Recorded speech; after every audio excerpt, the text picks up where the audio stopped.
So today I am filling our fridge up with our salad stuff that we eat throughout the week. First, I'm filling our coleslaw dish up. So this is cabbage we grow in the garden. I wrap it airtight. It stores in the cold room for about 8 months.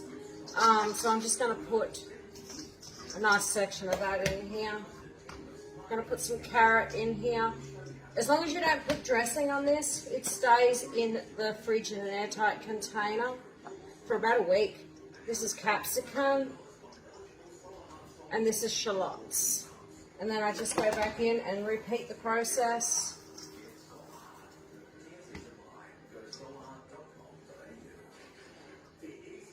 And once I've got all that done, I just give it a toss, and we'll put it in the fridge. So there we have it. I've got it all in there. I've just given it a bit of a toss in my large bowl. Then I transfer it over to my airtight container. So like I said before, this will last up to 6 or 7 days as long as we don't put the dressing on it.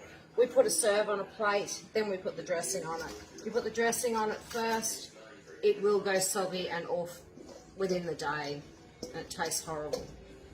But yeah, so that just goes in the fridge like that, in an airtight container. So this is our homegrown beetroot.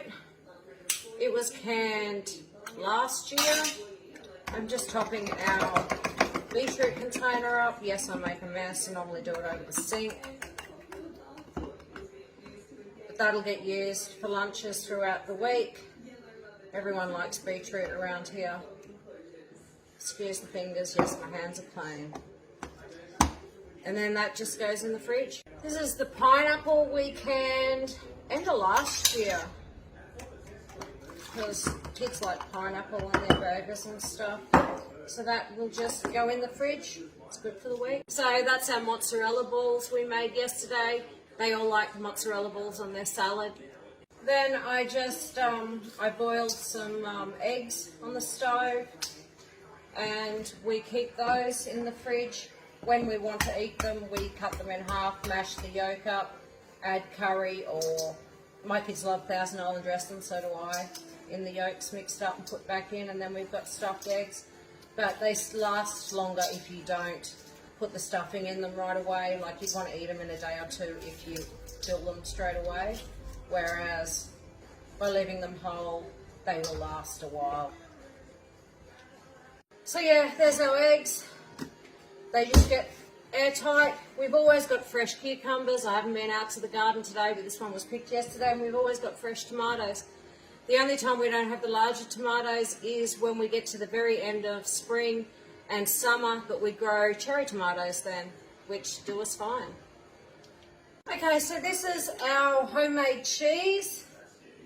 These are just airtight containers. I just slice some up, put them in there so they're ready. The lid goes on, twist it, it's airtight. Then we're down to my grated cheese. Now, if you don't want this to stick together, you can give it a dusting in corn flour. I don't like that because I just want cheese. So this is just our homemade cheese grated. And it grates up pretty nice. It melts the same as bought cheese. Tastes pretty good. We milk our own cows, so all our milk is fresh, raw milk. We don't buy milk at all. I like fresh, raw milk for everything that we do here. Then I just put the airtight container, and they will both go in the fridge. We cook a different meat each week to have with our salads. This week we've had chicken, last week we had lamb, we had pickled pork, we have ham, beef. We just alternate so we don't have the same one all the time. This will just get covered and put in the fridge, and then whenever we make lunches, there's fresh meat to go with all our salads.